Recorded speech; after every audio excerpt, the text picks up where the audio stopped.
Vous êtes aujourd'hui à Munich pour la conférence de Munich et en RDC, dans votre pays, le président angolais João Lourenço annonce l'entrée en vigueur d'un cessez-le-feu à partir de mercredi prochain.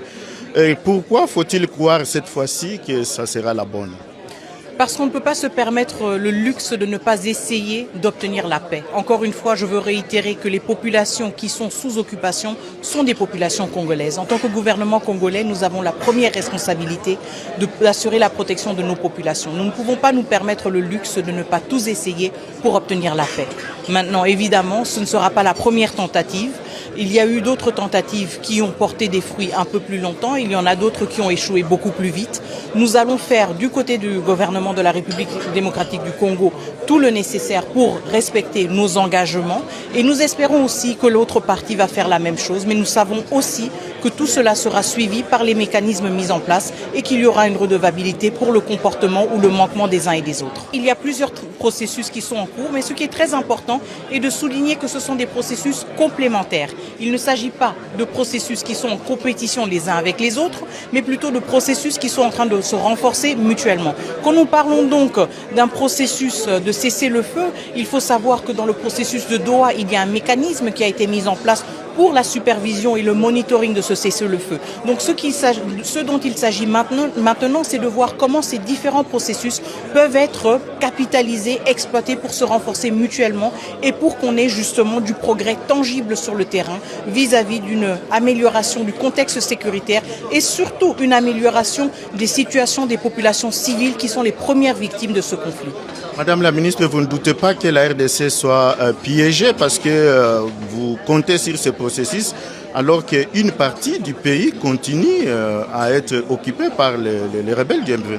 Nous fournissons tous les efforts dans les processus dans lesquels nous nous sommes engagés, justement parce que nous sommes un État qui respecte sa parole. Mais nous savons aussi que dans tous ces processus, nous devons avoir une posture très claire avec les différents facilitateurs. Qu'ils soient de l'Union africaine, qu'ils soient du Qatar, qu'ils soient des États-Unis d'Amérique, nous sommes toujours clairs. Il ne peut pas y avoir de processus qui aboutissent à une paix durable sans redevabilité. Nous nous engageons donc dans ces processus avec l'attente que les facilitateurs vont nous aider aussi à tenir toutes les parties redevables vis-à-vis de leurs engagements. Et c'est là où, justement, la différence doit être faite. Il s'agit de 30 ans de guerre, il s'agit de mettre fin à cette guerre après tant d'années de souffrance, mais il s'agit de le faire avec plus de redevabilité et de responsabilité. Et c'est notre message toujours clair à tous nos différents partenaires dans ces processus qui se renforcent mutuellement. I want to follow up on critical minerals. Minister Wagner, when you think about what happens next, we're talking about securing supply chains. There is still, though, a lot of concern that those deals, as Jared was mentioning, are going to get hijacked by the wrong actors, and the people of these countries will not actually benefit from their own resources. How do you ensure that doesn't happen in DRC? I think that's a very valid question. When you look at a country like the Democratic Republic of the Congo, that is bestowed with a lot of critical minerals, without which many of the key transition discussions that we're having right now, but also sectors like the defense sector, cannot function. And you look at the living conditions of a large part of the population, you do have to challenge the paradigm that we have been functioning under for decades. And this is where our current administration is shifting the paradigm towards having an approach that is not only based on the extraction of natural resources, which has been, if you want, the status quo for decades, but it is about occupying, as the Democratic Republic of the Congo, a greater space on the value chain.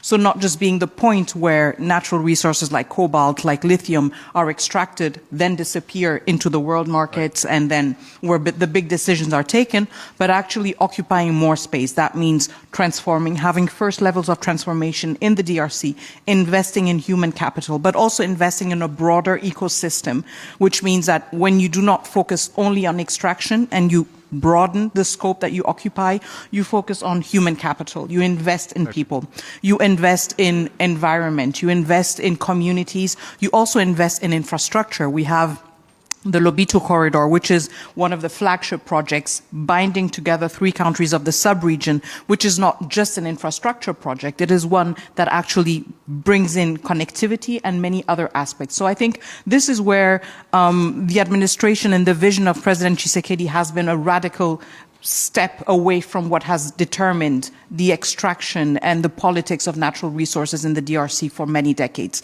shifting towards an approach that is more people-centered and an approach that seeks to occupy a greater space on the value chain, and which also means that the DRC then also has the ambition to be part of these conversations. Because when you're just the extraction point, you're no longer part of the conversation. And yet we realize that in a world that is increasingly connected, of course, but also characterized by interdependencies, we have to diversify, and part of diversification is precisely listening to more voices. And so our ambition is to be more present and therefore to have a voice that is better heard and that can echo some of the perspectives that are not necessarily always visible or audible. How quickly will the people at home reap those benefits? I think we're seeing, rapid changes and transformation in the landscape already. I think a lot of new actors are stepping in. We're very happy to be working very closely with the Trump administration. We have signed off in December a bilateral strategic partnership, which means that we will look forward to working much more closer with the Trump administration, with the U.S. administration on the extraction and adding value to natural resources, which means that we are moving away from a landscape that was dominated by a few stakeholders to one that is much more diversified. And it means that for us, the added value is having new partners join us in the DRC, means that we're bringing new principles, we're bringing new standards, and it means that we shift the landscape also, and we shift the thresholds and the conditions. And so our hope is that very rapidly we will have a trickle-down effect that will have repercussions on our communities, but also will help us influence the actors that are already on the ground to say we are raising the bar. And so it's not just about welcoming new stakeholders and new partners that come with other approaches and standards, but also using that as a leverage point to improve the general conditions with other partners that have been present for a longer time. So this is something we're working on very closely with the U.S. administration, but at the same time, when we have projects like the Lobito Corridor under the flagship of the EU Global Gateway Strategy, it also means that we're inviting stakeholders from the European Union that are occupying and that are playing a bigger role in the DRC. And so we're very optimistic that working hand in hand in a constructive and a frank manner, which is not always easy, but still in a constructive and frank manner with more partners, will help us have dividends that materialize much more faster.